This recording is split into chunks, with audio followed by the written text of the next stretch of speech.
the Planning Advisory Committee meeting for the town of Quispamsis for Tuesday, October 26th. Item 2, approval agenda. Like to make a motion that we move item 7B before 7A.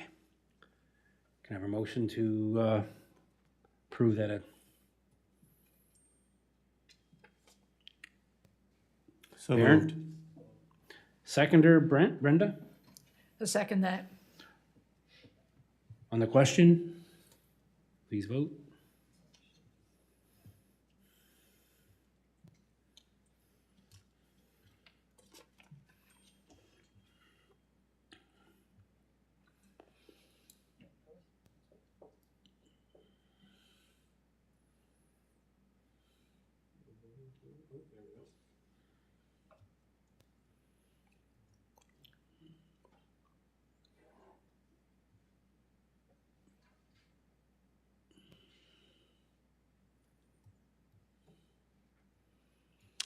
Motion carried by a vote of 6-0. We'll move on to item 3, disclosures of interest. None being, we'll move on to item 4, approval of previous minutes. Is there any talk about any adjustments to the minutes? None being, can I have a motion to approve, please? Brenda? So moved. Seconder, Brent? Second. On the discussion, none being, we could please vote on approval of the previous minutes.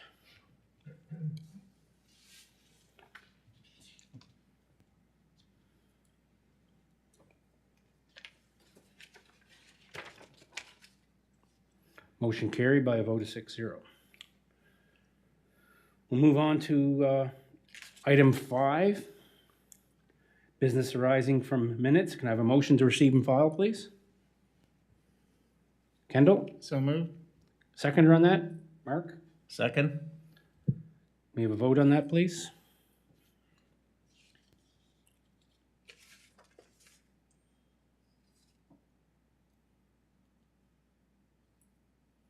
Motion carried. Vote of 6-0. We'll move on to item 6, unfinished business, none being. We'll move on to item 7, new business. We'll jump right into item 7A.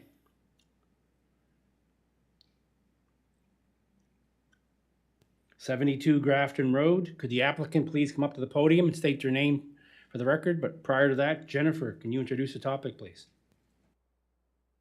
Thank you, Mr. Chair.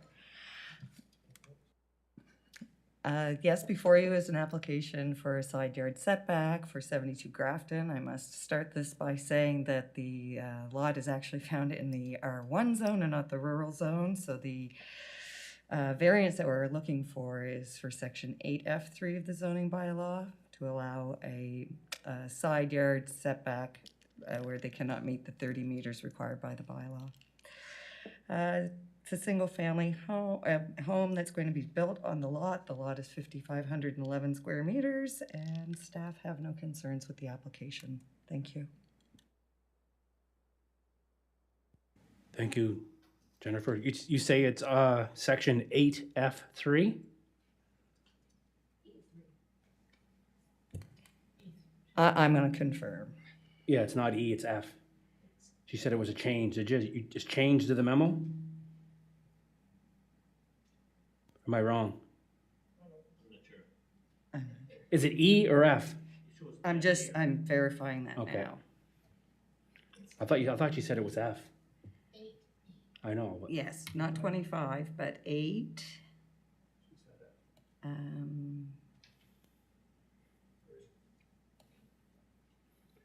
It is 8D1A. No, it's not. I'm sorry. This is ridiculous. My apologies.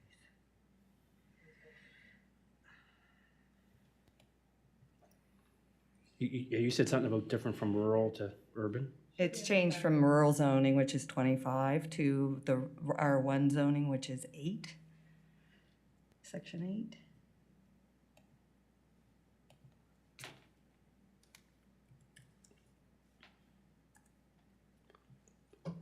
Okay.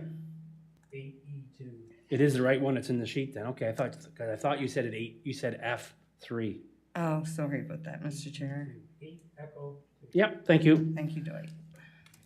Hey, George Queen. George Queen, George, you would have received the same application we did? Yes, I did. Yep. Anything you'd like to add or discuss prior to members of PAC asking a few questions or members of the public?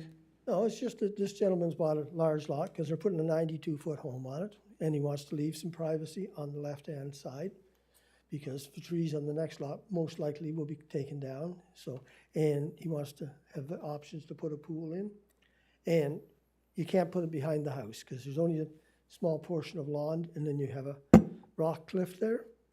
That's going to have to stay. They want that for a feature in their backyard. So the pool is going to have to go to one side a little bit, huh? So that's what I hope the options. Okay, thank you. Anyone have any questions for Mr. Queen? Oh, Dwight? No. No, okay. Brenda? I was like, this calls for Grafton Drive, or Grafton Road, and we refer to it at Grafton Drive. Is that, or just Grafton It's Grafton Drive, I believe it is, yes. Drive? Yes. Yeah, because it said road, and my other question was where what street is going to meet up with. It goes in there quite a ways now, it's lovely. It goes down and meets, I forget what the name of that next street's going to be, Dwight. Yeah. West Street. That's West Street, yeah. Okay. And that'll go back down around to Queensberry. That's good. Any other questions for Mr. Queen from PAC members? None being, is there anyone in the audience or online willing to speak for or against this item? Is there anyone online or in the audience willing to speak for or against this item? Third and final time. Is there anyone in the audience or online willing to speak for or against this item? None being, would a member of PAC like to put a motion for or against with terms and conditions, please? Kendall? Recommend that the Planning Advisory Committee approve the 9-meter side yard setback from section 8E2 of the zoning bylaw number 038 for Grafton Drive, PID 303418887, subject to the following terms and conditions. Number 1, a building permit is issued prior to construction. I'll second that. Thank you. Is there any debate on the motion? None being, can we have a vote, please?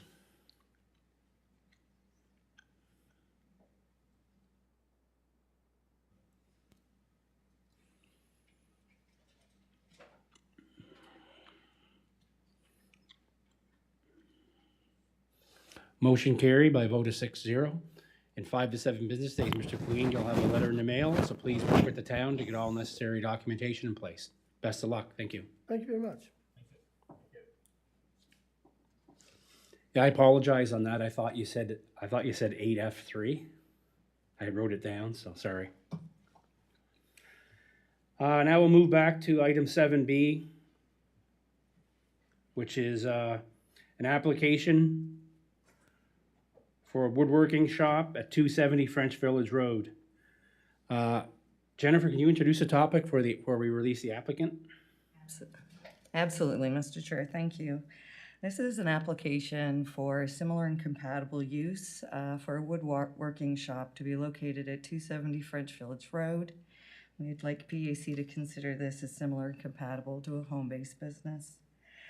The Hansons are relocating from Ontario to Quispamsis to the French Village Road and have purchased a 20.4 hectare piece of property of undeveloped land where they wish to, over time, subdivide and develop the land with 24 homes. They are home builders and they wish to do this over time as to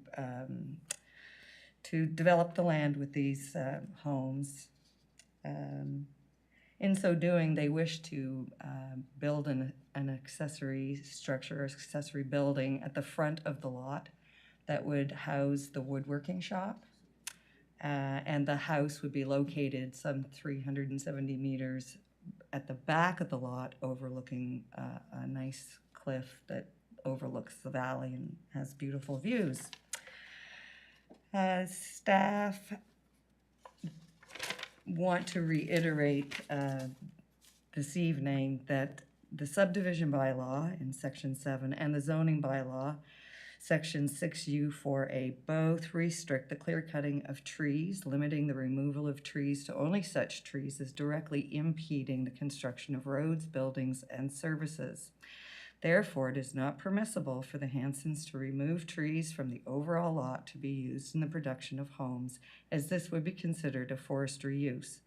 A lot engaged in such an activity is a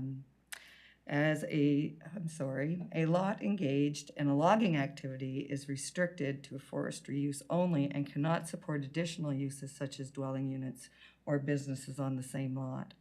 Harvesting of trees from the 20.4 hectare lot as lumber source is not supported by staff, and this is not the application that is being presented tonight. I just wanted to make that clear before we proceed. They also are seeking a temporary use of travel trailers on the site during the construction, if it is approved for the accessory building and the dwelling unit. Staff do have some concerns with proximity to a neighboring property at 266 French Village Road, and wish that for PAC to consider perhaps some screening to buffer any noise if this is approved. And there were no letters were sent out, but no concerns or have been received from the public. Thank you. Thank you, Jennifer. Just for the applicant, let them know that members of PAC are okay to remove their masks now due to no one being in the audience. So if you see us without a mask, we're allowed to remove our mask because no one's in attendance. It's just yourselves online right now. Just want to make that clear. So could you please release the applicant there? Okay. Could you please state your name for the record, please? Yes, thank you, Mr. Chair. My name is Dean Hansen. This is my wife, June. Hello. Hello. You would have both received the same package we did in the mail. Is there anything you'd like to add or discuss prior to members of PAC asking you some questions? Certainly,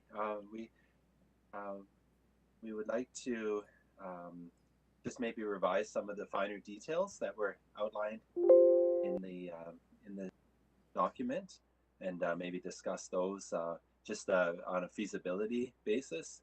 What is going to be feasible for us to be able to make this first step in setting up the wood shop and building the home. So I think the first thing we wanted to state was that our plans to develop the property with the lots and the homes, that's really a concept. It's not something concrete at this point, and it's something that is not really something that we want for kind of public knowledge. It's something that we want to give you some idea of what we're hoping to do in the future, but certainly it's only a concept at this point. And really our first step is to build a home and then also build a woodworking shop. So the business that we run here in Ontario, and we have taken strides to slow the business down, but the business does need to continue to operate even while we are making this transition.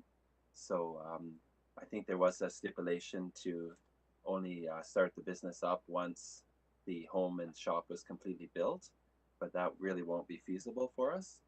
And then there was another point about the well and septic being in place before we could move the travel trailers to the property.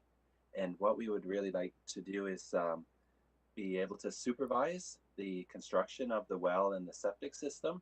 And in order to do that, we'll need to be on site in the travel trailers. So what we'd like to agree to is that no black water would be dumped on the property at any time. But we would like to avoid having to stay at a hotel and then trying to coordinate with contractors to get the well and septic in.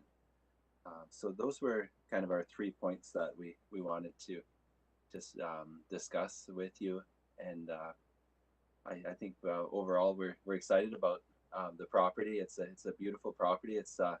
And I think it fits really well with your commercial, with your municipal development plan 054, and it's very much in alignment with all of the policies of council for population growth, for economic growth, for promoting entrepreneurship and development, and providing also a genuine need in the community.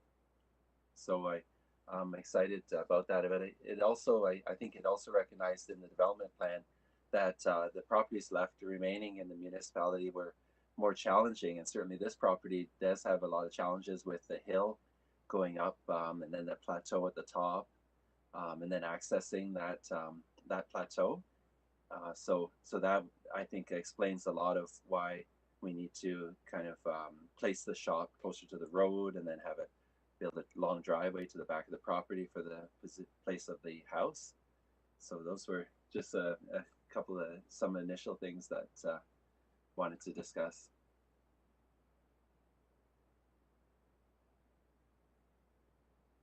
All right, thank you. Any members of Dwight or Jennifer, you guys want to comment on a couple of their concerns prior, or do we want to wait for questioning? Dwight? Just a couple of comments. One, with respect to the well and the on-site septic system, I think it's important to have some sort of time frame put in there. So if the travel trailers are there, recognizing, there's the applicant is saying there's no backwater or wastewater, gray water, whatever we want to call it, to be disposed on site. However, we do need some sort of time frame, some kind of time period whereby this gets installed, as some sort of level of control. Sure. I'd like to also reiterate the importance of, what's being proposed is not a simple, I'll use the term cookie cutter, where we can simply go to the zoning bylaw and say this and this and this and we're on our way. What's been proposed is obviously, a significant woodworking shop, so a business on the same lot as a home. We're bringing it forward to PAC under the sort of similar to, or compatible, in this case is similar to, the idea or concept of a home occupation. We also have to recognize that with a home occupation, you're limited to 25, 30% of floor space. So when you take that percentage and you say, okay, the shop that's being proposed obviously is significantly larger than what you would see in a house. So it's important to have controls and those types of things in place, and understanding that as PAC considers that. Okay. Obviously, there's going to be need for an agreement that has to be signed and executed before anything happens on the property. That's important because of the way that this is being approached and being brought forward to PAC. And again, I'll reiterate that PAC is under no obligation to simply, consider approving it because it's being brought forward under this avenue. It's being brought before PAC. PAC takes all the information they have, obviously, and have the authority to make a decision subject to terms and conditions that they see fit. Finally, it's again important, as Jennifer mentioned in her staff report, that clear cutting or tree cutting or harvesting of wood from the lot to support as a lumber source or for support of, the woodworking is not supported by staff. Okay. The application and what's been presented is a woodworking shop, a home, and some development of the land in the future. So that would be key, important, and would be part of any agreement in this particular case. Thank you, Dwight. Any members of PAC have any questions for the applicant? Brent? Mr. Chairman, my question for the applicants is what is their timeline? As into when do you plan on moving here and putting this all in place, because winter's fast approaching? And that's gonna cause some complications with regards to septic and construction, et cetera. Happen to hear what the, Our expectation is that we will sell our property here in Ontario. We're planning to have it listed somewhere around February. Things are moving fairly quickly here in Ontario. It's pretty hot for real estate right now. So we would expect that it would sell in the spring. And at that point, we'll assess when it's reasonable, when we have a closing date, we'll assess when it's reasonable to move into New Brunswick.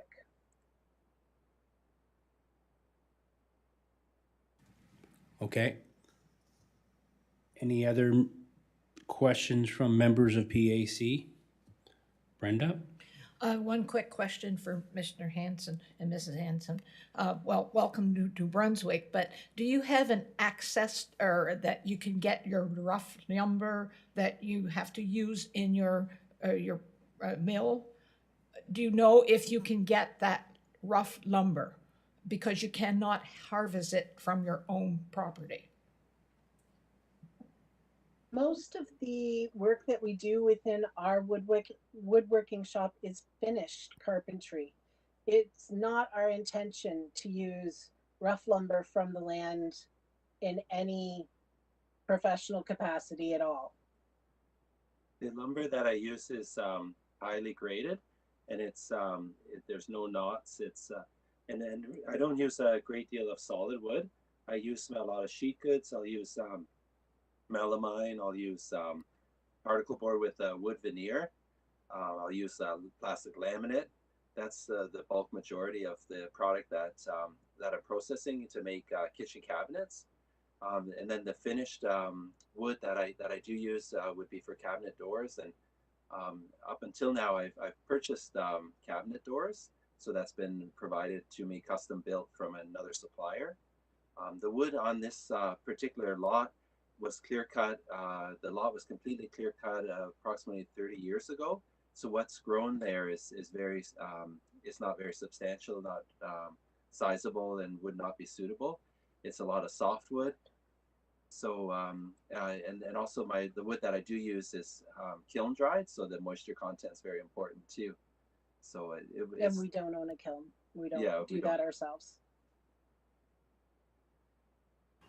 Okay, thank you. Any further questions from members of PAC? Mr. Bishop? I have a question, I guess, through you, Mr. Chair, to Dwight. You know, the shop is a substantial size. I just don't understand or why this can go on a residential lot, that why even the certain portion of this wouldn't be rezoned commercial.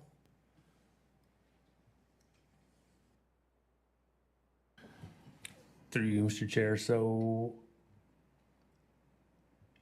that option is there, and that is for PAC to consider. So when the application initially came to us, we looked at it from, you know, is there a mechanism to bring it through under the current provisions of the zoning bylaw? So the zoning bylaw allows a primary use, a secondary use. So if you look at right now in a rural area, the primary use can be residential, agricultural, forestry, so at that level. And then also there's a secondary use, which can be home occupation or home business. So looking at that mechanism, we're bringing it to PAC to consider that element. The other element that we could look at is that we were looking at it from the idea of, and I believe it's mentioned in the staff report, a working lot. If you look at it from an agricultural perspective, there are currently properties in the rural area that are agricultural, where you have the actual barn and facilities, plus you have a home on the property. So it's not uncommon thing to see. So it's looking at it from that perspective as a working lot. As I mentioned previously, it is, taking that concept of a resident and a home business or a home occupation to a maximum level, right? So again, if PAC feels like we're pushing the envelope and it should go through a complete rezoning, that's for PAC to make that decision. If it were to go to a rezoning, then obviously it would go to commercial. We would be probably looking at neighborhood commercial or some other commercial designation that's in the current bylaw. That's the rationale. But again, the important thing also to remember is our public notification process does put it out to everybody within 100 meters. So, that gauges the level of concerns that have been generated, if any, and that will be taken into consideration of PAC as well. So that's sort of the rationale at this stage, under the mechanisms that we have within our bylaw to consider it at the PAC level. Thank you, Dwight. Darren? I guess it's just my concern that this is a large manufacturing facility in a residential area, that it probably should be zoned commercial, just to set a precedent to have this such a large, place. I don't think is kind of a home-based business. I guess is my comment. You understand that this is just a family operated shop. We're not talking about customers coming in. We're not talking about employees coming and going. There is delivery of sheet goods and things like that, but not on a daily basis. And we currently operate now in a very similar kind of residential area without complaint. Okay, thank you. Our property now is only 2 acres in size, and our shop is smaller. We're just hoping to make it a little bit larger to make it more efficient. And but it would be, our plan is myself and my sons to work in this building, as well as doing the home construction. So we will be operating the shop, but we'll also be working other areas too. So I don't expect the shop will be going full time. Okay, thank you. Dwight, do you have something? No? Thank you, Mr. Chair. So yeah, just through you, Mr. Chair, back to the original previous discussion. That's why I had in my initial statement saying it's important to keep in mind that there is, when you look at a home occupation, it is a 30% of floor space of the house. So it's taking that into consideration in terms of the comparison. When you're taking that outside the house, like how big should that shop be? So. Mark? Yeah, Mr. and Mrs. Henson there. I'm just curious, why do you put the workshop in the front on French Village Road and the house at the back? Why not the opposite? The driveway is going to be steep and up the hill. So for the ease of delivery of sheet goods, it's closer to the road is preferable. Yeah, and my concern was the adjacent residents of the properties. That's why I was asking. I'm curious here. The other question I have is eventually, and I know you want to keep it low key, and I understand that, you're hoping perhaps to develop the property and build 25 homes, or where on the plan that you provided would those homes be in relation to the plan that we have in front of us, approximately? Those would be distributed throughout the property, and Jennifer saw the concept when we were in to visit at the last meeting we So had. she might be able to explain that better to you. But the property has a fairly good grade from French Village Road. It rises up about 30 meters, or 20 plus meters vertically, And then there is a plateau at the top of the property, and so it would be that area that would be developed. So the plan does consider that, and it doesn't block future potential in any way.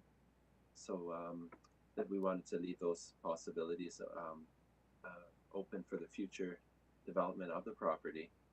So we're really planning, there is a portion of the property that's on French Village Road that we're planning to put the shop, and then there are some neighbors, and then there's another portion of our property on the other side. So we were hoping to utilize that and start there with building homes, and then bring a road in from that location, and then up to the plateau at the back, and then have lots on both sides of the road at the top of the property. Thank you.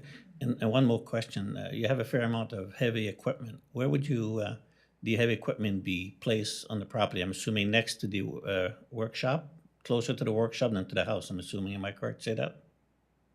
It just depends where the equipment is needed on the site. We haven't acquired all the list of equipment. Those that would be, but we would, like for instance, if when we're developing, building the house, then the excavator would be back there. When we're putting in the driveway, it would be used for putting that lengthy driveway in. So that's our intention, is to have it. The forest is very, very dense and thick, so there's really good cover from the road, and so anywhere on the property it would not be visible from French Village Road. So this heavy equipment that you have, I'm assuming it's more than just for personal use. Am I correct to say that? No, I'm sorry, more than personal use. The heavy equipment that is mentioned in the application here, I'm assuming it's more than just for personal use. I'm assuming it might be used for doing works on other properties or somewhere in the neighborhood. Am I correct to say that? no, this is only for our own use and development of our property. We don't rent it out. It's not, if we're not using it, it's not in use. Okay. Okay. Thank you. The purpose of it is for this property. It's not for developing other properties. So this would not be another business that you would entertain having eventually over and above the woodwork mill? No, not at all. If somebody was stuck and we wanted to be a good neighbor, we'd probably look at that. But no, there's no other business in renting equipment or anything like that. No. Okay, thank you. Thank you, Mark. Any other questions for the applicant?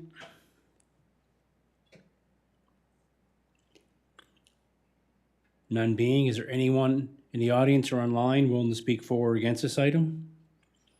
Is there anyone online or in the audience willing to speak for or against this item? Oh, Violet? Yes, sir. Through you, Mr. Chairman, if I could just check with some of the first statements that Dean made. You had noted that the home and the business together would not be feasible.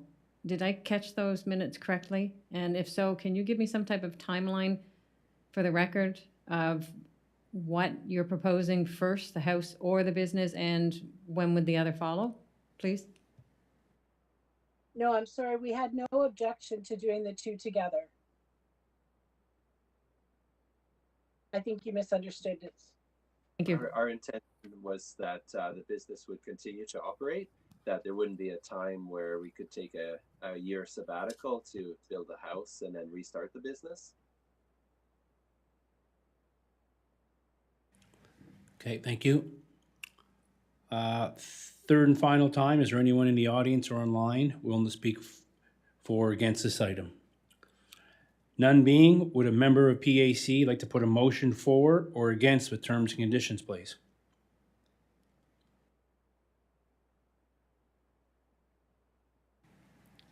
John?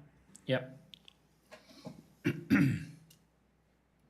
I'll make a motion forward, excuse me, that should the PAC permit the woodworking shop at 270 French Village Road, PID 303-45102, as being similar to or compatible with a home occupation in the rural RU zone, and approve a temporary use to permit the use of travel trailers on site during construction. It should be subject to the following terms and conditions. 1, approval of a variance to section 2501A I to permit the accessory building to be located within the front yard of the main building or structure. 2, provide a 6-meter tree buffer that is maintained to provide soundproofing between the operation and the adjacent dwelling at 266 French Village Road. 3, the house and business building are to be constructed at the same time. 4, the business is not in operation prior to the occupancy of the main dwelling on the lot. 5, a forestry use is not permitted. Only such trees as directly impede the lawful construction of buildings and services may be destroyed, and where any trees must be destroyed, the developer or property owner shall replace them with a reasonable number of trees of sufficient maturity to enhance the appearance of the lot at the time construction is completed.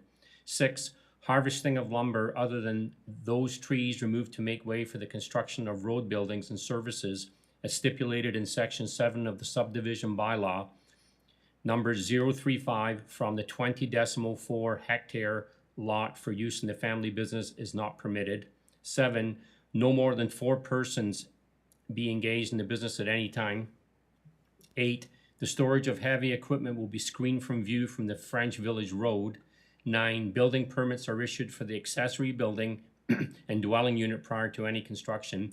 10, a detailed site plan is submitted that shows required parking stalls, access and driveway widths, surface and materials, and any development to the actual site to support the proposed operation, which includes exterior lighting, changes to drainage patterns on the lot, etc. The detailed site plan must meet the approval of the development officer prior to the issuance of building permits. 11, restrict the number of travel trailers approved as a temporary use to a maximum of 4. 12, the travel trailers will only be permitted to be occupied on-site once a septic field has been established on the lot. All wastewater and sewerage collected from the occupancy of the travel trailers will be discharged into the septic field on-site. 13, an on-site well will be established prior to the travel trailers being permitted on-site to ensure portable water is available while the travel trailers are occupied. 14, there shall be no on-street parking permitted. 15, garbage collection will be private as it is with all businesses within the municipal boundary. 16, garbage enclosures will not be located in the front yard of the accessory building. 17, any expansion to the business or operation must be approved by the town. 18, any bonding requirements will be addressed in a development agreement with the town. And 19, the property owners enter into a developer agreement with the town. Thanks, John. Can I have a seconder on that?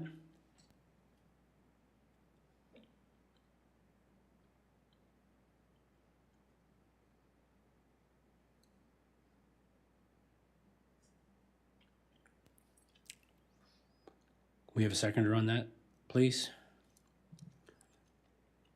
We don't have to be in agreement. I'll second that.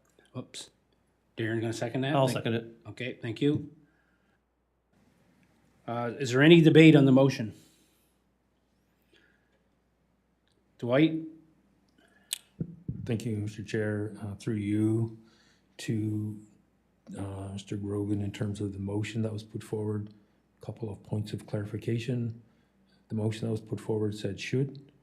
So is it that is the recommendation to approve the application?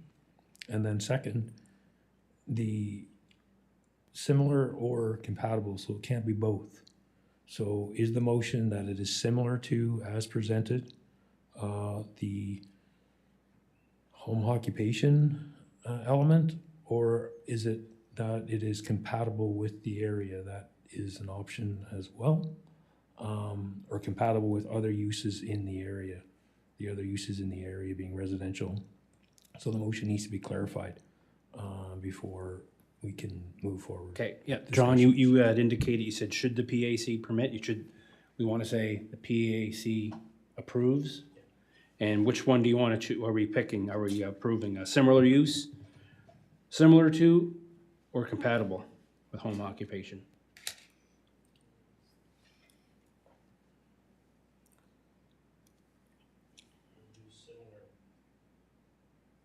Okay, similar. Darren, you okay with that still? Okay, debate, Mark? Yeah, Mr. Chairman, through you here. Just a question to Dwight and Jennifer, perhaps. How long would it take to get the property rezoned if we were to get to get the property rezoned for proper use? How long? What's the process, and how long would it take?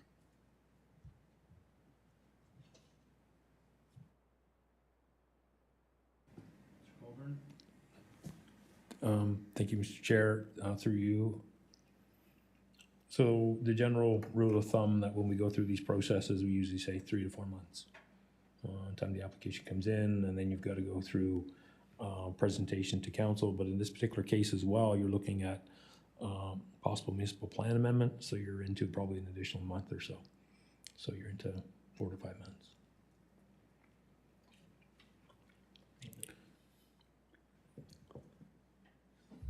Kendall?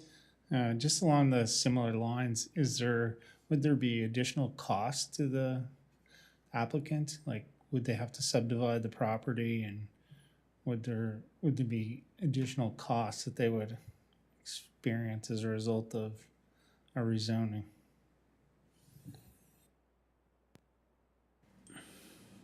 Dwight? So in terms of rezoning and a municipal plan amendment, there is an additional application cost. It's about $1,800 is the application cost. In terms of subdividing, that would come out in the process.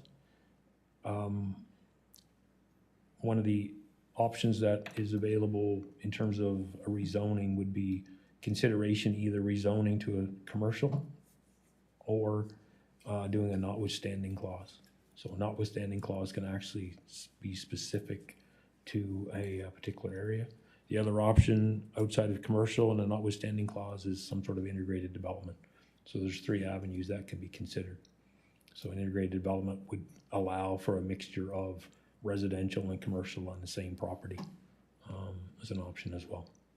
So just to add to that, as I iterated and spoke earlier, is important that the motion that's before PAC, the PAC as a committee is comfortable with the avenue and the manner in which this is being presented.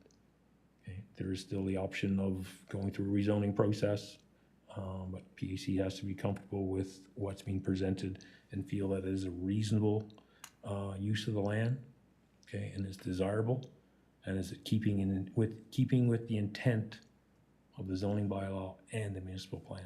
So those are the 3 factors, as I always say, you have to take into consideration anytime you grant a variance or approval for any land use.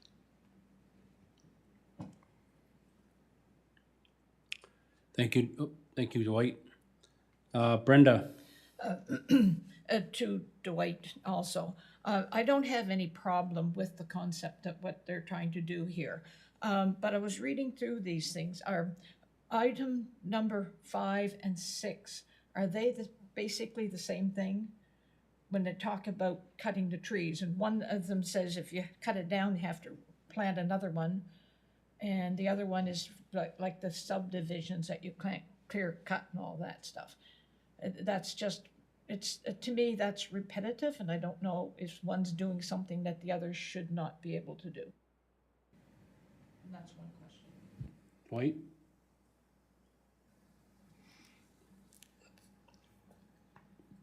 So we look at them, they're 2 different tools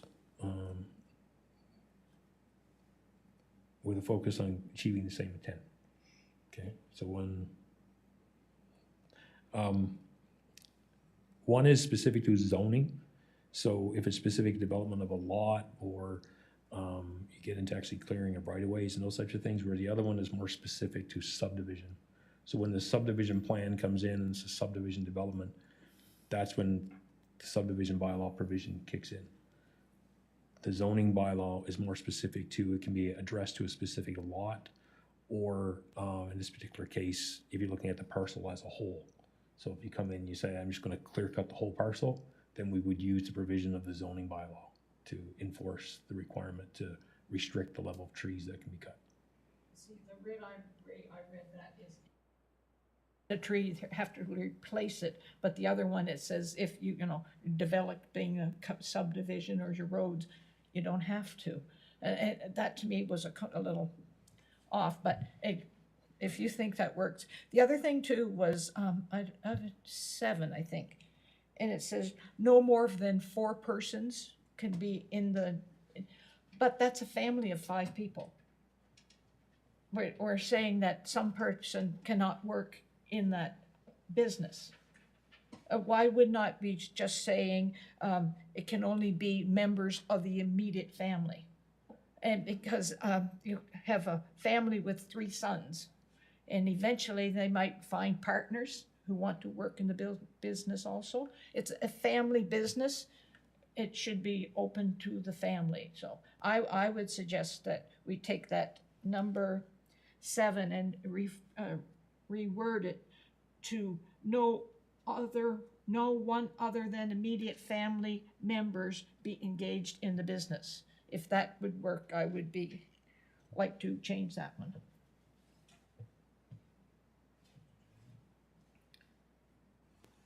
Mr. Chair, my question to Mrs. Valley is, if we do that, does that not contradict our home-based business employee ratio?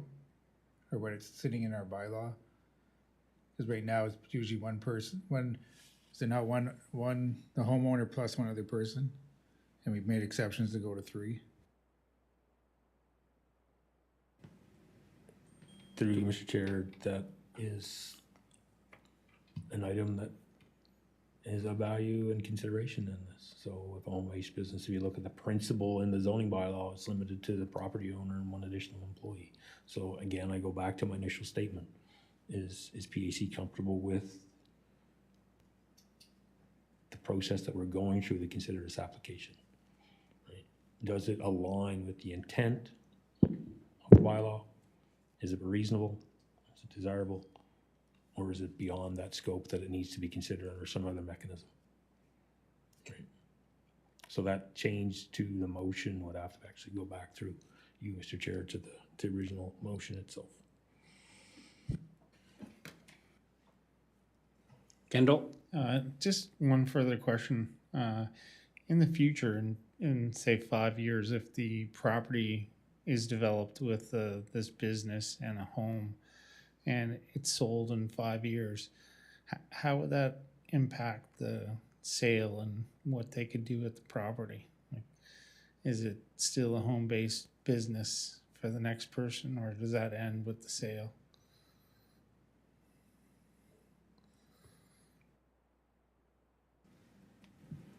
Dwight? Through you, Mr. Chair. So if we were to answer that question and put it in context and looking back, if we look at similar applications that have come to PAC in the past for home occupations, I recall that one of the standard conditions that we have is that the approval is for that property only, for that property owner only, and is null and void upon transfer of either the sale of the property, and you can't take that business to another property. So it's specific to the property owner and the property itself, which is different from a rezoning in that it's actually with the property. So the property, that's the zone of that property now. So if the property owners change, the zoning doesn't disappear. It stays with the property. So that is, if we look at previous applications, previous requests, previous approvals, that's been a standard condition. And PAC would have to consider that as they look at this approach to this particular application. I guess my point was the applicant's investing in a woodworking shop likely will cost quite a bit of money. And in 5 years, if the applicant doesn't have the ability to sell that as a working wood shop, then that could impact the finances of the business as well. I mean, that, I don't know if the applicant understands that, or I guess I,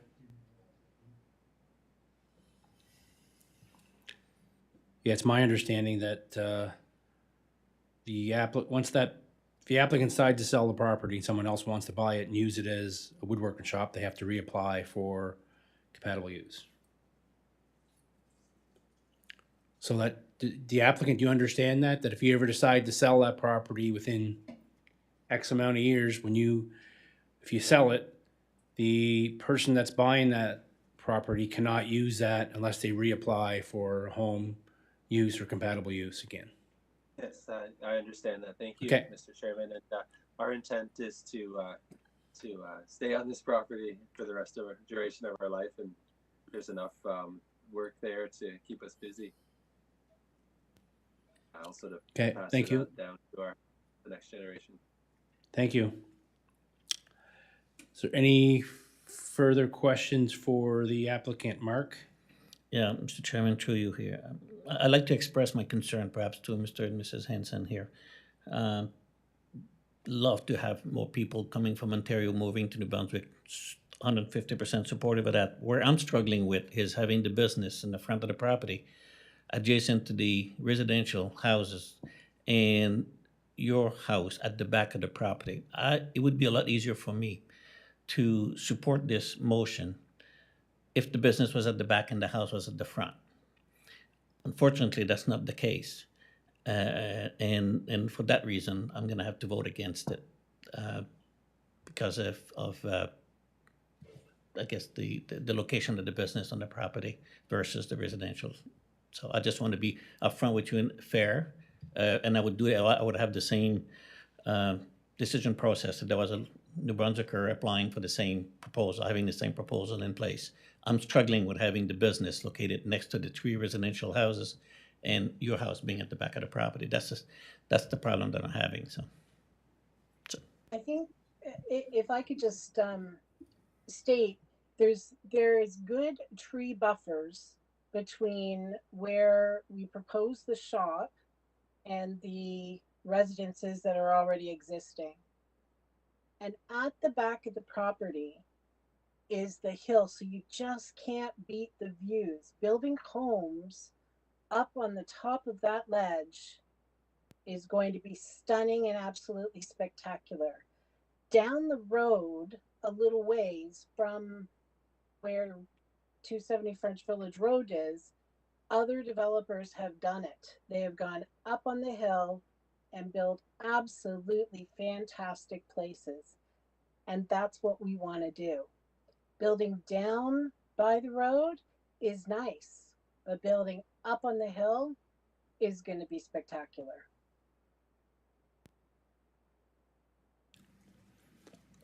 Brent? So my question to the applicant, when we talk about houses, so the way the application sits today, are you building one house or are you building a house for yourself and a house for each of your sons?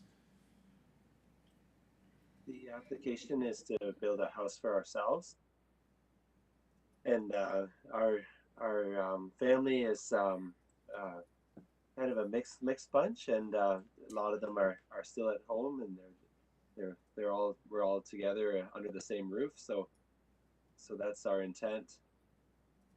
They have varying abilities, some special needs as well, and so we'll need to remain with us for an extended period of time. Thank you. Any further debate?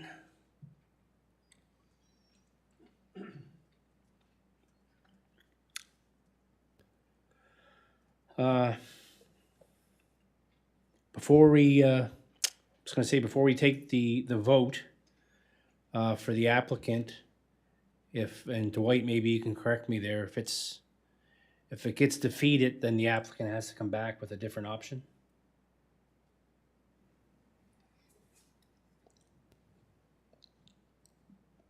Through you, Mr. Chair, PAC, it's So what's being considered right now is the motion that's being put forward. If that's defeated, then the option is the applicant can go through council for rezoning and take that approach. And as I've listed before, there are different options that we can consider. If it's defeated, the motion is defeated, it's important that PAC is clear on the reasons, right? Again, I keep going back to always looking at the application through the application itself, the information that's presented, and then looking at the mechanisms we have in the bylaws, and keeping in mind those three important items, right? Reasonable, keeping intent, desirable. Is it through this approach? Is PAC comfortable with considering it reasonable? Is it a reasonable use of the elements and mechanisms we have in the bylaw? So, yeah, if that gets defeated, then the applicant can consider going to council for rezoning as well.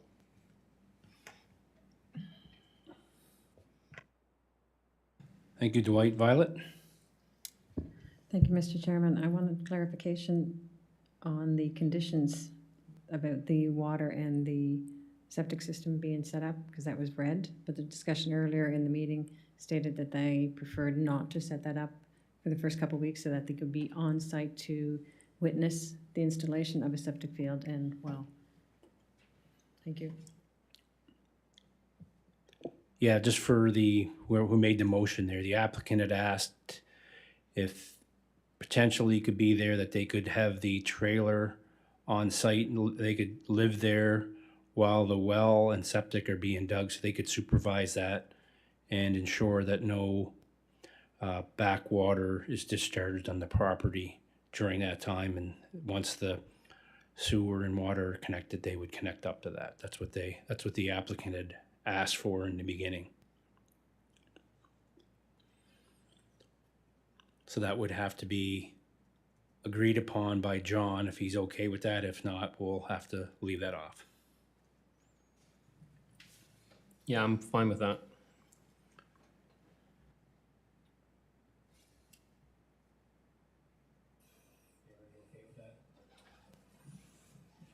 Oops, can't get him on. Hang on. You okay with that? I'm fine with that, but I still think we should have a timeline that, they can move here, they can be in their trailers, they can supervise, whether it's 1 month from they move here to get it in place. I would like to see a timeline put in there. John, want to suggest a timeline? What was that? Want to suggest a timeline that they have the well and septic in place while they live in there? Month or something or whatever? Yeah, I'm thinking 4 to 6 weeks. Would that work? Pick a number, 6 weeks? I don't know. Come in? 60 days? 60 days. Yeah. Mr. Bishop? I'm fine with that. Perfect. Okay, with that being said, no further debate. I'll reread. Whoops, whoa, JC lit up like a Christmas tree. Brenda? Yes, it's number 7, when it says 4 members, only 4. This is a family of 5. Could at least change it to 5 or the word immediate family. I would make a motion in the motion that we could do that.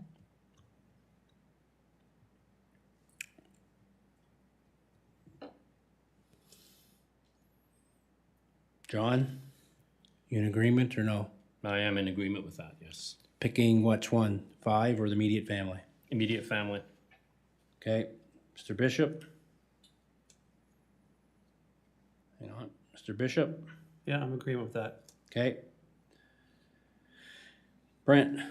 Mr. Chairman, just with regards to septic and well, in the motion, we should add to that motion, all government regulations and approval required. Right now, it doesn't.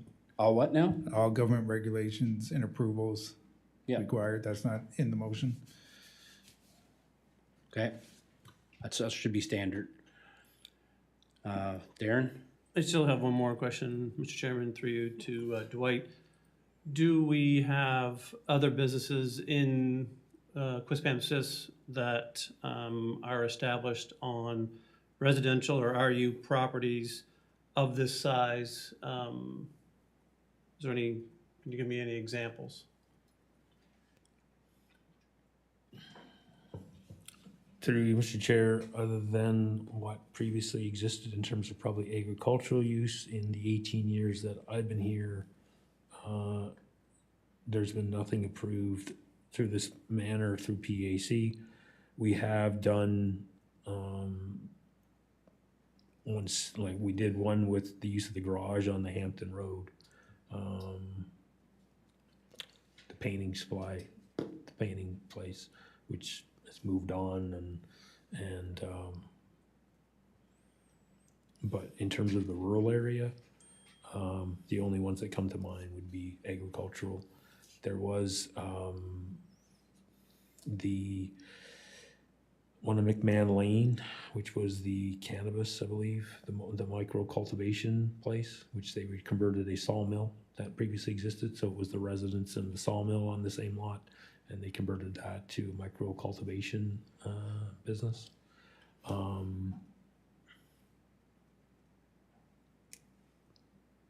Those would be the ones that would come to mind within the recent time period.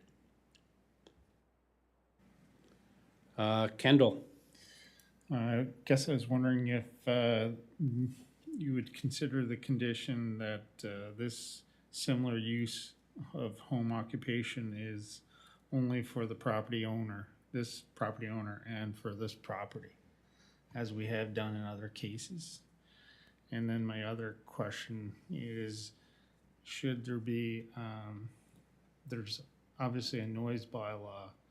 Is there anything in addition that should be required for this business?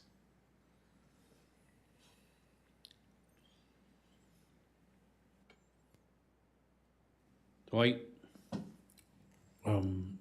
Through you, Mr. Chair, I'll respond to the first question and I'll add to the previous response. The noise bylaw basically governs it. So the noise bylaw governs hours of operation and those types of things. PAC could look at restricting the times of deliveries. Again, the noise bylaw says you can't operate any later than it was 9 p.m. So you could add to the delivery side of things, restricting the hours of deliveries of supplies. Through Mr. Chair, back to Mr. Bishop's question, a couple other things which would be similar. I guess not similar to the application, but in terms of a home and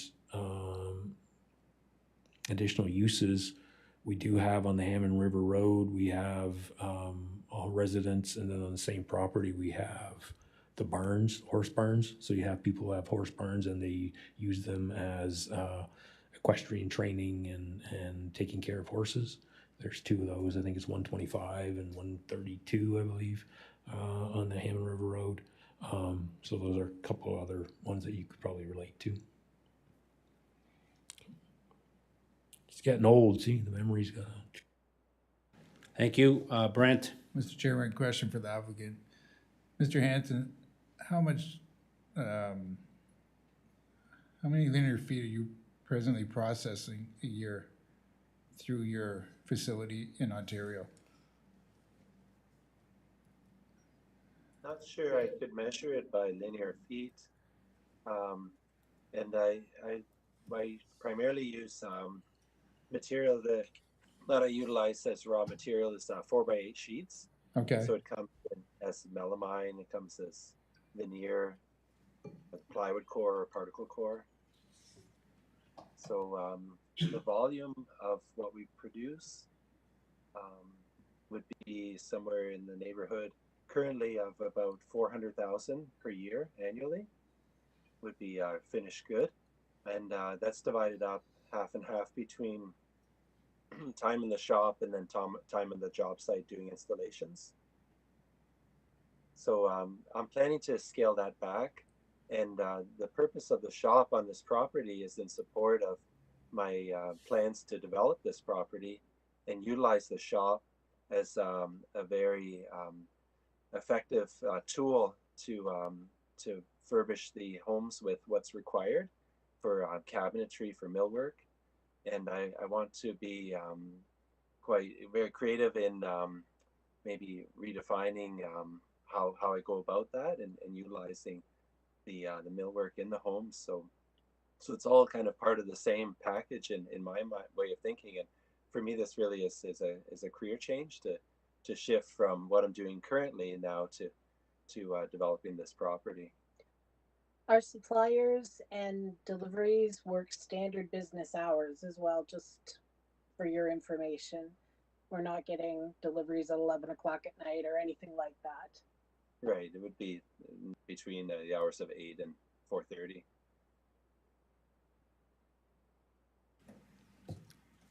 Thank you. Any further debate? I was something that I brought up at the beginning of the meeting was item number 4. The business is not in operation prior to the occupancy of the main dwelling on the lot.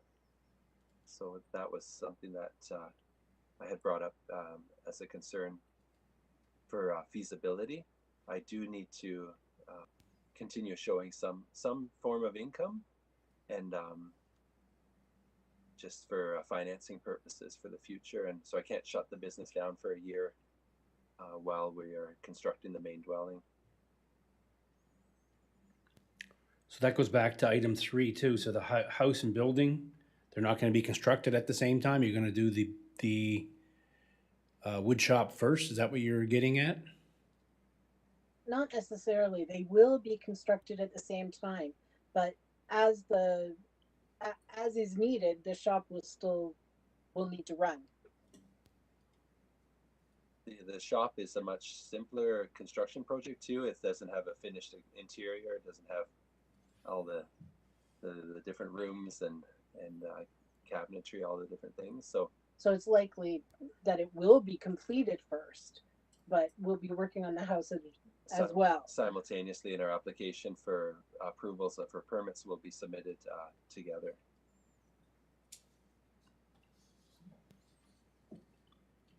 Mr. Bishop? I would support that, the shop be built, and then the house to be, completed within 6 months of each other.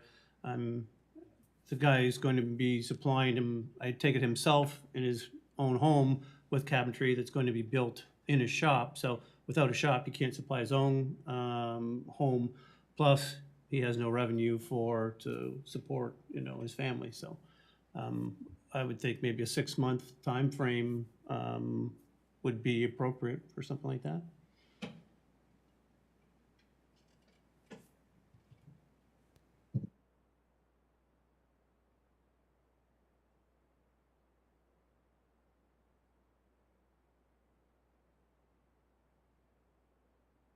Okay, Dwight? Through Mr. Chair, just the PAC, one of the other items that's been presented as part of this is the temporary use. So just keeping in mind that a temporary use in accordance with the Community Planning Act is good for 1 year. And within that 1 year, if you are running out of time, then you have to start a rezoning process. So basically the temporary use is for the placement of the RVs, I guess. And so if within that 1 year, the construction of the shop and the house and all that's not complete, then there has to be a formal submission of a rezoning application and the process started in order for the validity of the temporary use to remain. So that's something as well to bear in mind. So is that what you're saying, Dwight? So once the temporary, say the applicant moves here April, temporary use to put trailers on site, they'd have until the following April to complete the house and move in. Okay, is that, you understand that, Mr. Hanson? Yes, We do. Yes, Okay. we understand that. Thank you. With that being said, I'll attempt to read that motion. I guess John didn't Yeah, John, yes, he's okay with your 6 months, correct, John? John? Correct, yes. Yeah. You got it all down there? Okay, you read it then, please. Thank you. Well, it's on my computer. I'll attempt to read it. Okay, so approval of a variance to section 25 OIAI to permit the accessory dwelling to be located within the front yard of the main dwelling or structure. Number 2 is to provide a 6-meter treed buffer that is maintained to provide soundproofing between the operation and the adjacent dwelling at 266 French Village Road.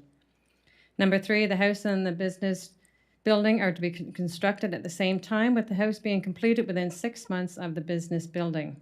Number 4 has been removed. The fourth one that was removed, by the way, is that the operation not be operating prior to the occupancy of the main dwelling. And number 5, which I will renumber as we get formal with this, a forestry use is not permitted. Only such trees as directly impede the lawful construction of buildings and services may be destroyed. And where any trees must be destroyed, the developer or property owner shall replace them with a reasonable number of trees of sufficient maturity to enhance the appearance of the lot at the time of the construction is completed. Number 6, harvesting of lumber other than those trees removed to make way for the construction of roads, buildings, and services as stipulated in Section 7 of the subdivision bylaw number 35 from the 20.4 hectare lot for use in the family business is not permitted.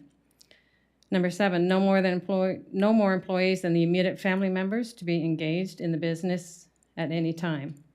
Number 8, the storage of heavy equipment will be screened from the view from French Village Road. Number 9, building permits are issued for the accessory building and dwelling prior to any construction. Number 10, a detailed site plan is submitted that shows required parking stalls, access and driveway widths, surfacing material, and any development to the actual site to support the proposed operation, which includes exterior lighting, changes to drainage pattern on the lot, etc. The detailed plan must meet the approval of the development office prior to issuance of a building permit. Number 11, restrict the number of travel trailers approved as a temporary use to a maximum of 4. The travel trailers will only be permitted to be occupied on the site for 60 days prior to a septic field that has been established on the lot. All wastewater and sewage collected from the occupancy of the trailers will be discharged into all government regulations and approvals, through all government regulations and approvals. An on-site well will be established within 60 days of the travel trailers being permitted on the site for potable water. There shall be no on-street parking permitted. Garbage collection will be private as it is with all businesses within the municipal boundary. Garbage enclosures will not be located in the front yard of any accessory building. Any expansion to the business or operation must be approved by the town. Any bonding requirements will be addressed in the developer's agreement with the town. The property owners will enter into a development agreement with the town. Hours of operation for the woodworking shop are Monday to Saturday, 7 a.m. to 6 p.m. And this operation, being similar to a home occupation, is for this property named herein and the current property owners only. If anybody feels I missed anything, please let me know. Thank you, Violet. Dwight? Through you, Mr. Chair, the limiting of cutting, is that simply through the zoning bylaw, or is it going to be a condition? The restriction of cutting or tree cutting, clear cutting, was that in the conditions that were currently read? Okay, thank you. Sorry. So we read the motion, so on the question, can we vote on that motion?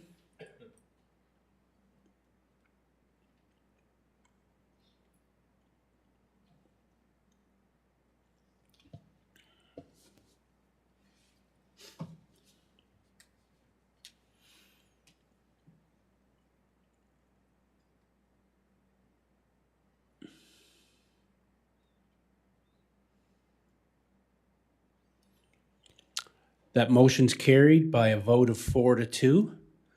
So in the next 5 to 7 business days, Mr. and Mrs. Hanson, you'll have a letter in the mail with your approval. So please work with the town to have all necessary documentation and information into the town. And please work with the town to ensure all your all your conditions are met, and they will ensure that. So best of luck and good luck. So you'll have that in the mail next 5 to 7 business days. Thank you very much. Yeah, Thank you. and you don't have to remain online too, to let you know too. You don't have to stay for the remaining of the meeting. Okay. Okay.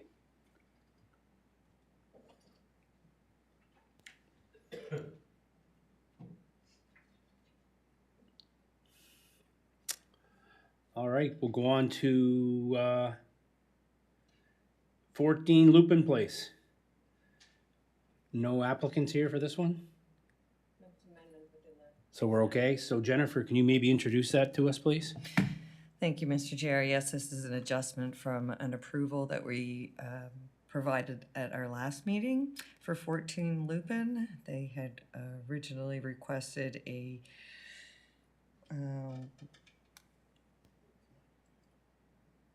they had originally requested an 83.3 square meter detached garage, and they have increased that to 83.6 square meters. And we would just like to make that adjustment. So the approval would be for an 83.6 square meter detached garage, instead of what was approved in the last meeting of 83.3 square meters. Thank you, Mr. Chair. Okay, so we're just approving adding a 0.3 meter. Okay. Brent? Mr. Chairman, I'll make the motion. The Planning Advisory Committee approve the amended variance of 20.6 square meters, section 8G1C, to permit an 83.6 square meter detached garage at 14 Lupin Place, PID 302-55681, subject to the following. 1, all conditions of the October 12th, 2021 approval remain in effect.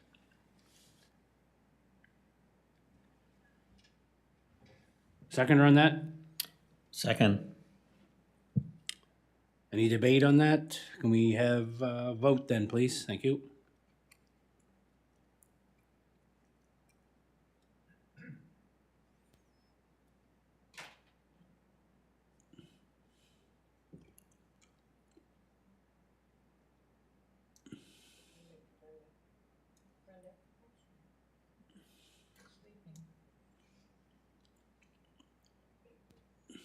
Motion carried by a vote of 6-0. We'll move on to item 7D. Did they know that they don't have to stay on? Okay, I thought I did.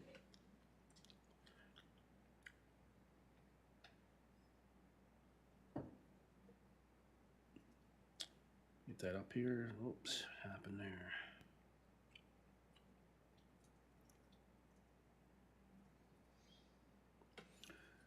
Say 7D, seeking PAC's comments on a proposed sign bylaw amendment for council review. Jennifer, can you please introduce that topic?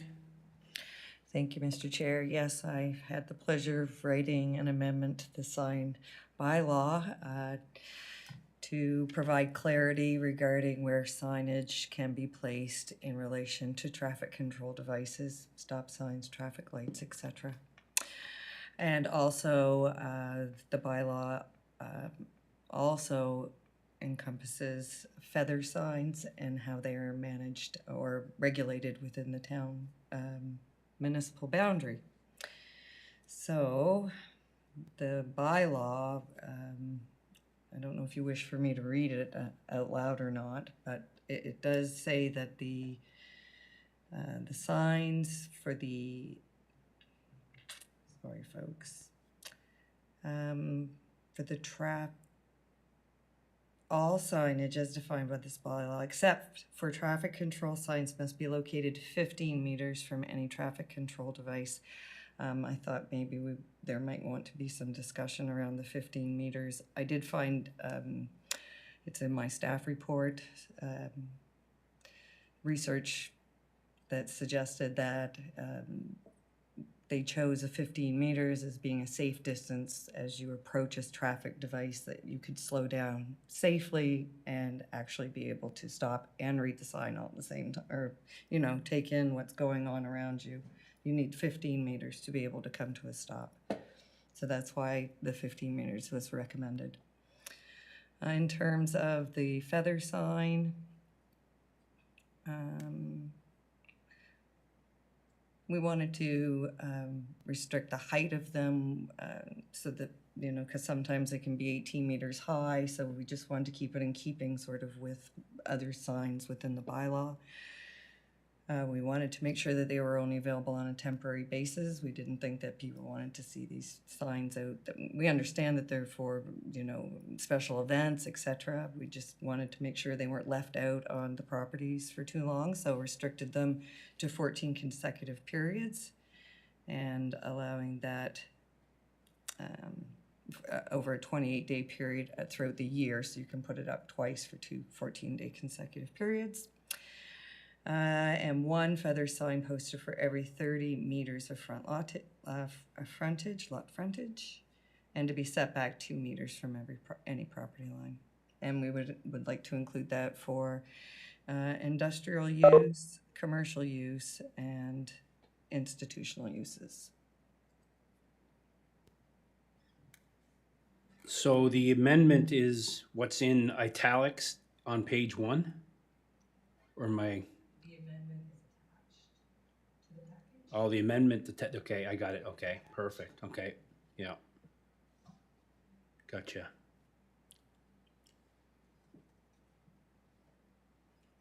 So I can't remember, I can't recall, we never had 15 meters before then, eh?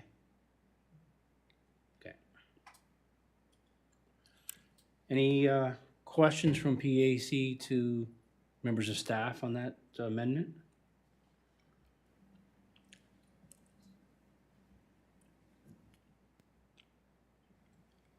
Darren? Yeah, through you, Mr. Chair. So Jennifer, are there any signs at the moment that are going to basically be affected by this amendment in that 15-meter buffer?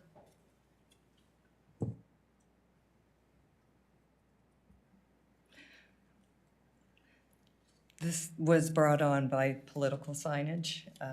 This is how this all came out, was during the last election, where signs were placed near to traffic control devices. So this was merely to provide clarity for that.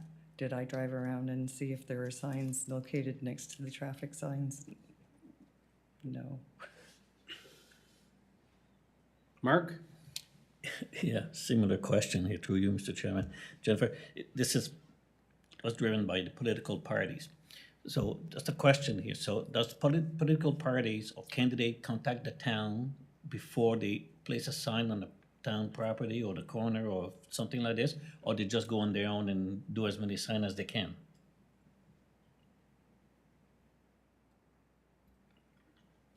Jennifer? Political signs are listed as not requiring a permit. Not requiring a permit. So the question becomes why was this driven by political parties the last election then? Oops, trying to get everyone, I can't keep 2 people on at once, hang on. Won't let me. Okay, Jennifer. It's my understanding that political signs were placed on town property or near to traffic control devices, and it was brought to someone's attention, and that's when it was questioned where it was in the bylaw that restricted that, and it, you know, wanted clarity to make sure that it wasn't ambiguous.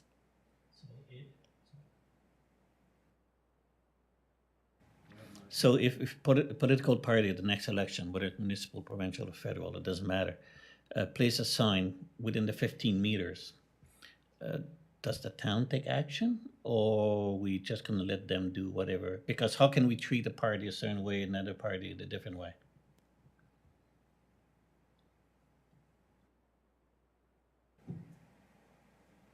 The way that through you, Mr. Chair, The way that the sign bylaw amendment was written is it doesn't restrict it to political signs. It's for all signage, so it's not any political party.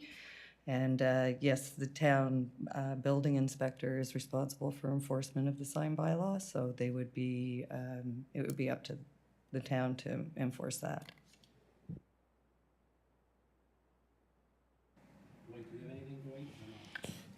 Just a couple additional comments to what Jennifer shared through you, Mr. Chair, to Mr. Gosselin. First is our approach has been we would contact, if it was political signs, we would contact the appropriate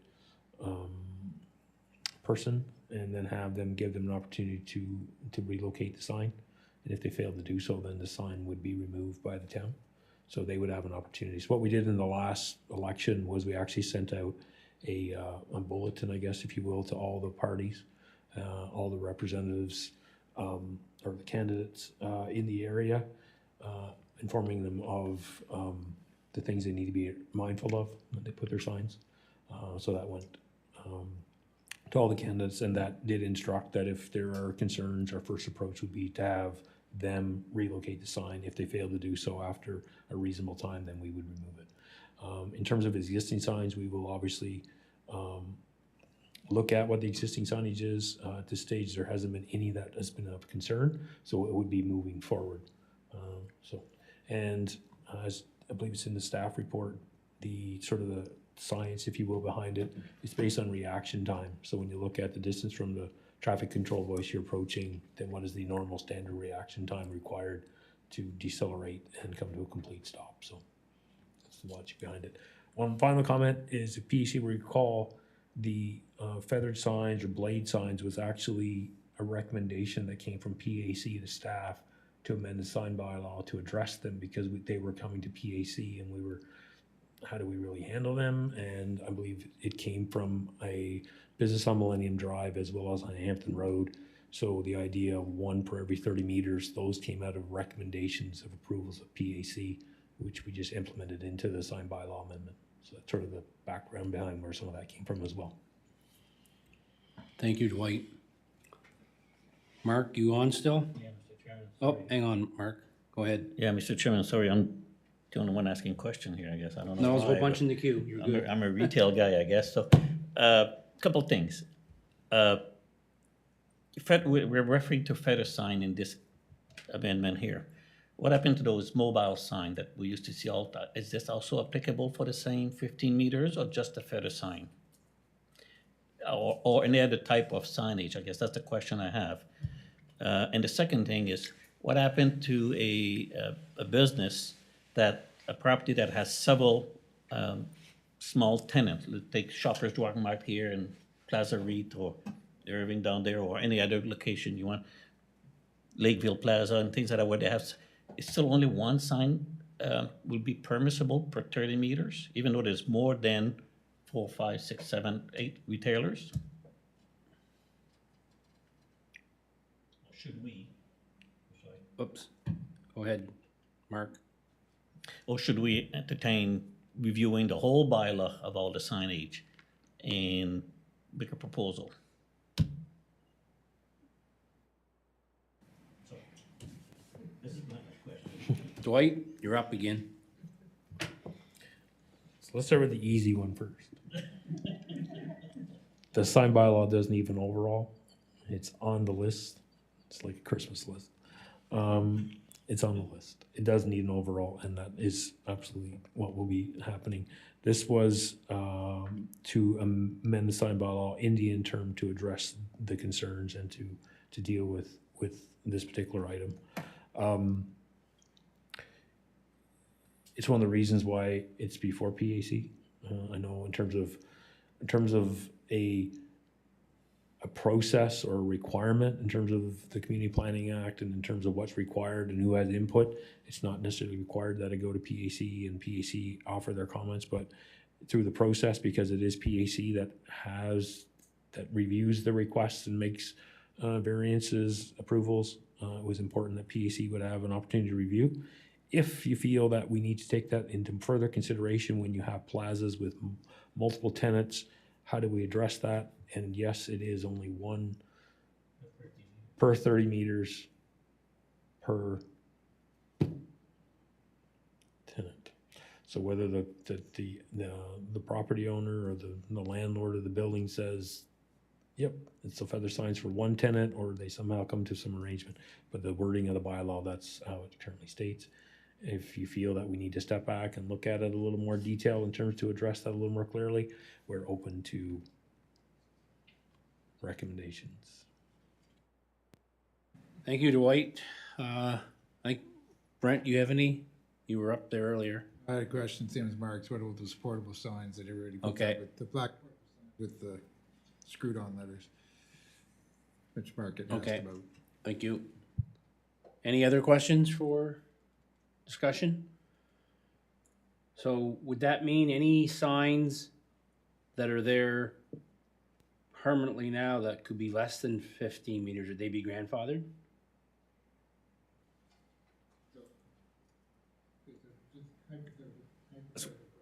So wait, hang on, Jennifer. I would say yes. Okay. Brent? So hypothetical question, the way the sign bylaw is now written, the sign for the Qplex would not be allowed, correct?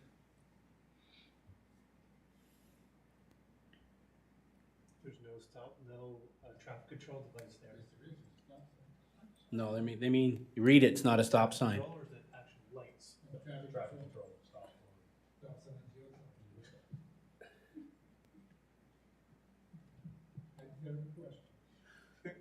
But it's grandfathered.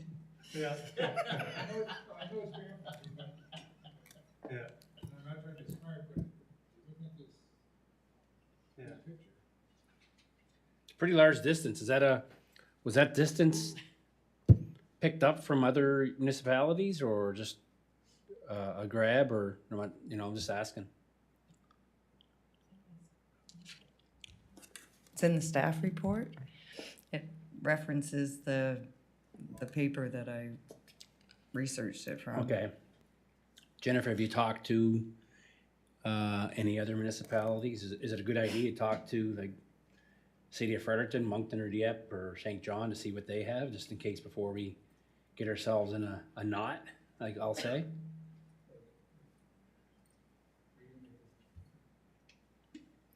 Dwight?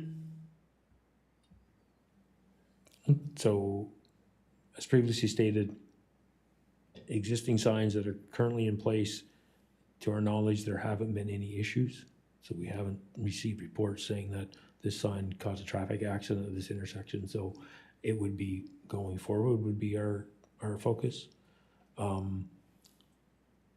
If that sign were to come today, we would look at it under the sign bylaw. We would say, can you move it back further? If not, as with any bylaw, they come to PAC, they put the request, PAC makes a decision whether to grant a variance or not. So the same procedures would apply. The sign was approved 2 meetings ago for the dental complex on Headingdale. Hang on, Brent. Go ahead. So the sign that we approved 2 meetings ago for the dental complex on Pettingdale, again, that would fall within that 15 meters, would it not? So they'd have to reposition that sign based on 15 meters? No stop sign there, is there? Near that? Yeah, the street comes down there. I would say that would be 15. Yeah, it's more than 15. Okay, it's far enough forward. I'm just trying to think. Yeah. No, I know it'd be grandfather. I guess I'm thinking forward ahead. It's 15 meters. It sounds like a big distance, but when we start looking where stop signs are, when signs are placed on properties, is it gonna cause more issues? Like, is the 15 I know where the 15 meters is coming from, but is it gonna cause more issues down the road? That's all. It gives us a base point to look at these particular situations, and then again, look at whether you can adjust it in the field, or if there's no other options, coming to PAC and presenting your case, it would be based on elements like speed, like if it's 40 and all those types of things, or 30, and so, but again, it gives us a base point to review these situations. Okay, so.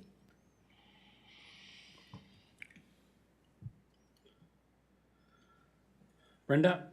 Just a quick question.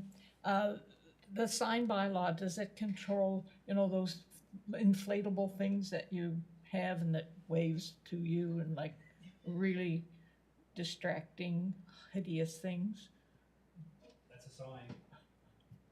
What's it fall under? It's not a feather. Dwight? I believe there is an item in there about inflatable devices and, I'd have to go back and look for word, but if you're recommending that we look at that as well, then like I said, Just say no to them, I think. Mark? Yeah, Mr. Chairman, through you, I have to apologize. I lied to you a few minutes ago. I got another question. I'm concerned with this 15 meters and every 30 meters, I guess. The small retailers in the plaza may, at time, not full time, but at time, may require signage to promote some of their special they may have or feature they may have. And I'm concerned that if you only allow one of those feather sign on a plaza where you have 3, 4, 5, 6, or 7 retailers, that we may impact their business to a certain extent. So I'm not sure if we should, this is open to all the members here, maybe we should table this and do a little bit of homework and do what's the right thing to do and contact other municipalities and see what they have for bylaws on signage, any type of signage, not only the feather sign, but any type of signage, including signage for where there are retailers, a small retailer, a plaza, for example, where there's multi-retailers and the same thing. As food for thoughts. I hate to put a motion forward and approve this, and all of a sudden we'll come back next week and something else. That's my thought. Maybe I'm wrong, but I'm fine with, so. Thank you.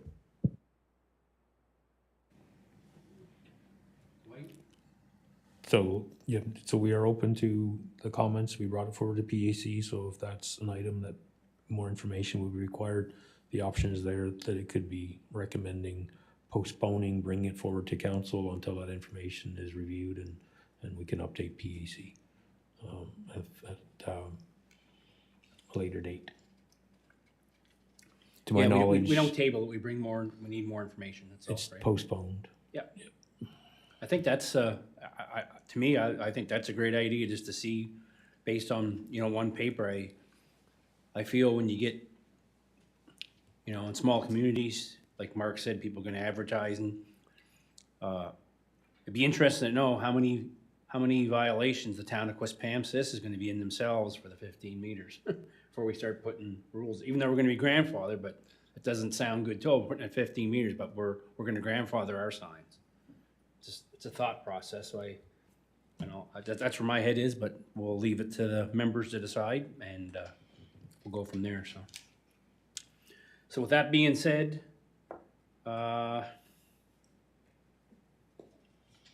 any members of PAC like to put a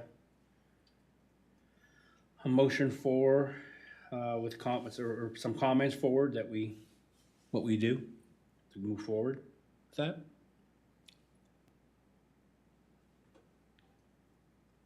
Mark, you want to do something there where you talked about it? Come on. Mr. Chairman, I'll put a motion forward that we, table, is that what you say? Postpone this motion until the time that we do a little bit more homework and research.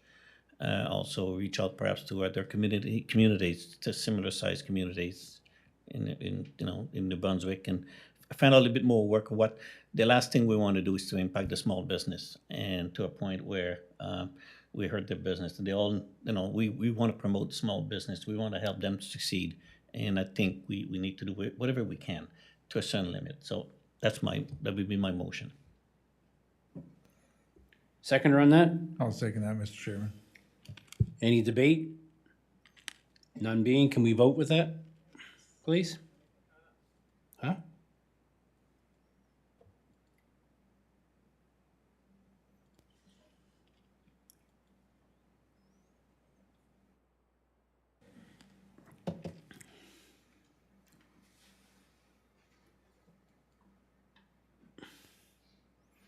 Motion carried to postpone that until further information is brought back, so any anticipated time frame before Christmas, you think, Dwight, on that, probably, yeah?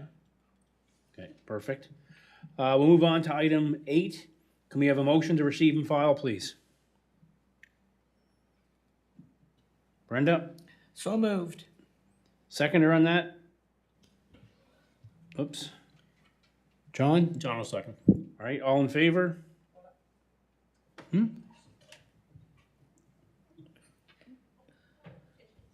I really didn't want this one to just be received and filed. Okay, we'll leave it receive and file. I would like to ensure that everybody has read the information.